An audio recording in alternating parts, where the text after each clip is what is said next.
ब्रह्मगिरी वही स्थान है जहां शिव भगवान ने तांडव किया था और अपनी जटाएं पटकी थी। जटाओं के निशान आज भी जहां देखे जा सकते हैं। और इसी ब्रह्मगिरी पर्वत पर महर्षि गौतम जी ने 12 साल का कठोर तप किया था और यहीं पर गोदावरी नदी का गौमुख से उगम स्थान है। यहाँ पर आप कैसे आ सकते हैं, ये पूरी जानकारी आप लोगों के लिए लेकर आया हूँ। ट्रैक कितना डिफ़िकल्ट है, कौन सा सीज़न अच्छा रहेगा, यह सब कुछ, तो बने रहिए वीडियो में। ब्रह्मगिरी पर्वत दर्शन के लिए जाने से पहले हम दर्शन कर लेते हैं महाराष्ट्र के एक ऐसे शिव मंदिर जहाँ आप कर पाएंगे ब्रह्मा विष्णु महेश तीनों के दर्शन एक ही ज्योतिर्लिंग में। त्र्यंबकेश्वर ज्योतिर्लिंग जो भगवान शिव का 8वां ज्योतिर्लिंग माना जाता है, जहाँ के दर्शन मात्र से पिछले जन्म में किए हुए पापों से मुक्ति और सारी मनोकामनाएं पूरी होती है। तो मैंने तो सबसे पहले अपने परिवार के साथ किए त्र्यंबकेश्वर ज्योतिर्लिंग के दर्शन। तो आइए अब शुरू करते हैं ब्रह्मगिरी पर्वत का ट्रैक। ब्रह्मगिरी पर्वत का स्टार्टिंग पॉइंट इस ट्रैकिंग में 700 से 800 सीढ़ी है और इस पर्वत की हाइट 4287 फीट है। इसको पूरा करने में अप और डाउन दोनों साइड में 5 से 6 घंटे लग सकते हैं। अभी तो ट्रैक शुरू ही हुआ था कि चढ़ाई देखकर मेरे पसीने छूट गए। आप लोग भी अगर आते हो तो थोड़ा ध्यान से चलिएगा क्योंकि फिसलन भरा ट्रैक है।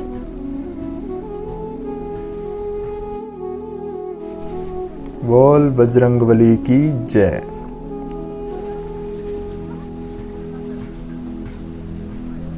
ये देखिए दृश्य, प्राकृतिक नज़ारे और हाथ की कलाकृति। ये हनुमान जी की मूर्ति बहुत ही सुंदर लग रही थी जो रास्ते में पहाड़ी को काट के बनाई गई है। बोल बजरंगबली की जय। ट्रैकिंग करते करते आइए अब बात करते हैं इस पर्वत का इतिहास। पुरानी कथाएं बताती है कि इस ब्रह्मगिरी पर्वत पर गौतम महर्षि और कई ऋषि मुनि रहते थे जो यहीं पर खेती करते और अपना भरण पोषण करते थे। एक साल बारिश कम हुई और सूखा पड़ गया और कई ऋषि मुनियों ने यहाँ से पलायन का फैसला किया, लेकिन गौतम ऋषि जी ने मना करते हुए वरुण देव जी की तपस्या शुरू कर दी। वरुण देव जी तपस्या से प्रसन्न हुए और गौतम ऋषि जी को वरदान मांगने को कहा। गौतम ऋषि जी बोले, इस सूखे का निवारण करिए। वरुण देव जी ने गौतम ऋषि जी को एक खड्डा खोदने को कहा। गौतम ऋषि जी ने खड्डा खोदा और वरुण देव जी ने उस खड्डे को दिव्य जल से भर दिया जो एक तालाब का रूप ले लिया। देखते ही देखते पूरा पर्वत हरियाली से भर गया और खेत लहलहाने लगे। सारे ऋषि मुनि वापस ब्रह्मगिरी पर्वत पर खुशी खुशी वापस आने लगे।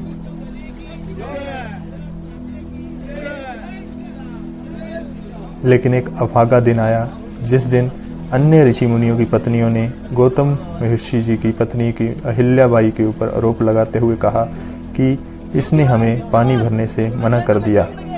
सभी ऋषि मुनियों ने निर्णय लिया कि गौतम ऋषि जी को ब्रह्मगिरी पर्वत छोड़ना पड़ेगा। सारे ऋषि मुनियों ने तपस्या करके गणपति जी के आगे गौतम ऋषि जी को पर्वत से निकालने का प्रस्ताव रखा। गणेश जी 2-4 बार मना करने के बाद जब ऋषि मुनि नहीं माने तो अंत में गणपति जी ने धोखे से गाय बनकर गौतम ऋषि जी की फसल में घुस गए। गौतम ऋषि जी गाय को फसल खाते देख गुस्से में क्रोधित होते हुए गाय की तरफ भागे। गुस्सा स्वाभाविक था, उन्होंने गाय को भगाने को जैसे ही डंडा मारा गाय मर गई। सारे ऋषि मुनियों ने कहा गाय के पाप से मुक्त होने के लिए गौतम ऋषि जी को पर्वत छोड़ हिमालय जाना होगा जहां गंगा स्नान किया जाए ताकि गाय वध से मुक्ति मिल सके। परंतु गौतम ऋषि जी ब्रह्मगिरी पर्वत छोड़ने को तैयार नहीं थे। गौतम ऋषि जी ने 12 साल भगवान शिव की कठोर तपस्या की और भगवान शिव जी तपस्या को देखते हुए प्रकट हुए। तब तीनों लोकों के ज्ञाता भगवान शिव को महर्षि गौतम जी ने अपनी आपबीती सुनाई। वरदान में मांगा कि गंगा जी को ब्रह्मगिरी पर्वत पर आने की प्रार्थना और चेष्टा की। शिव भगवान जी बोले कि गंगा जी तो हिमालय में है पर उसी का अंश गोदावरी नदी का उगम स्थान होगा। बोलते ही बोलते शिव भगवान तांडव करने लगे और अपनी जटाओं को पटकते हुए जटा मंदिर का निर्माण हुआ। गौतम ऋषि जी के आश्रम में गोमुख से गोदावरी नदी का उद्गम स्थान हुआ। गोदावरी नदी के पवित्र जल से गौतम ऋषि जी ने स्नान करके गाय वध से पाप से मुक्ति पाई। तो यह था इतिहास ब्रह्मगिरी पर्वत का। तो दोस्तों, कहानी कैसी लगी कमेंट में ज़रूर बताइएगा, और कमेंट में हर हर महादेव लिखना मत भूलिएगा।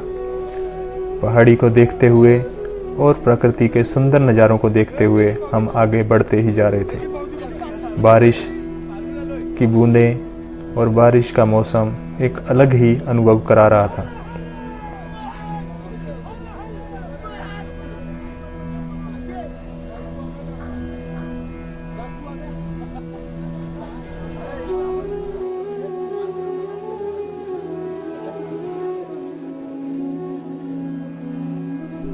ब्रह्मगिरी पर्वत और त्र्यंबकेश्वर मंदिर नासिक रोड रेलवे स्टेशन से 30 किलोमीटर की दूरी पे है। यहाँ पे आने के लिए ट्रांसपोर्ट, टैक्सी, ऑटो, हर कोई साधन उपलब्ध है।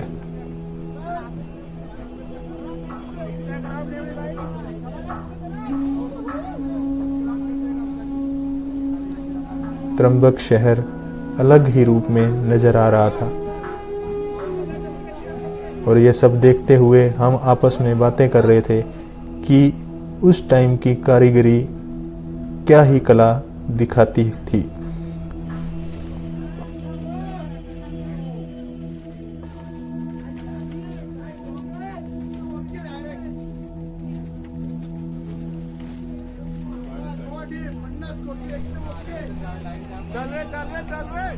हम लोग यही सब देखने को उत्साहित थे कि ये सीढ़ियां खत्म करने के बाद ऊपर का अलौकिक नज़ारा क्या होगा।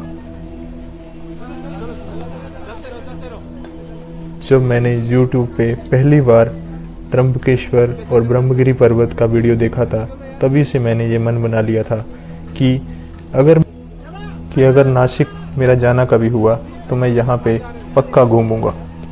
आज वो सपना साकार होते हुए देख रहा था।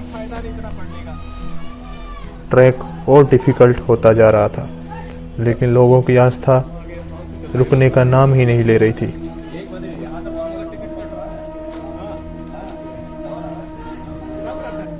आज के इस मशीनी युग में उस टाइम की गई कलाकारी की बराबरी नहीं की जा सकती। इतने बड़े बड़े पत्थरों को बिना मशीनी युग के काट के तराशना भी एक अद्भुत कला है, जिसे आज तक कोई अनुमान भी नहीं लगा पाया। पहाड़ी चढ़ते चढ़ते हम ब्रह्मगिरी पर्वत के टॉप पे पहुंच गए थे। वहां का नज़ारा अद्भुत अलोकनीय था।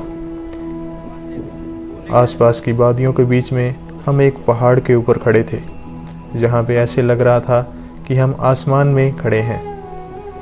बादल मानो जमीन को छू रहे थे।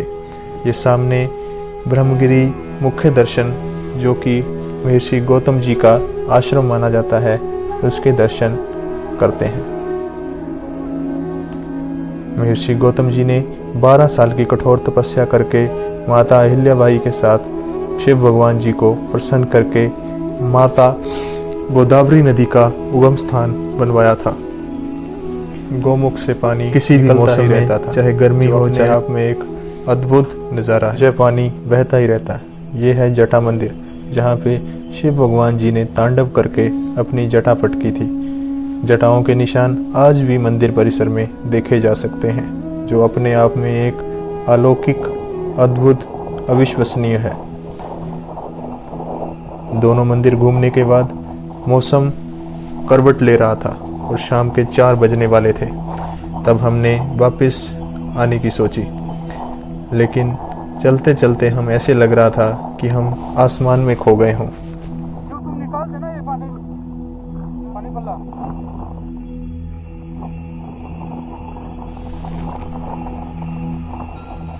नासिक में आना मेरे हिसाब से मेरी ज़िंदगी का सबसे अच्छा सपना था, जो आज मैं पूरा होते देख रहा था।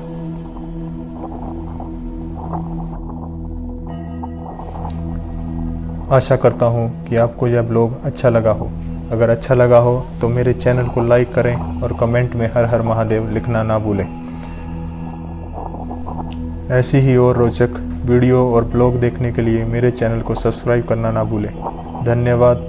हर हर महादेव।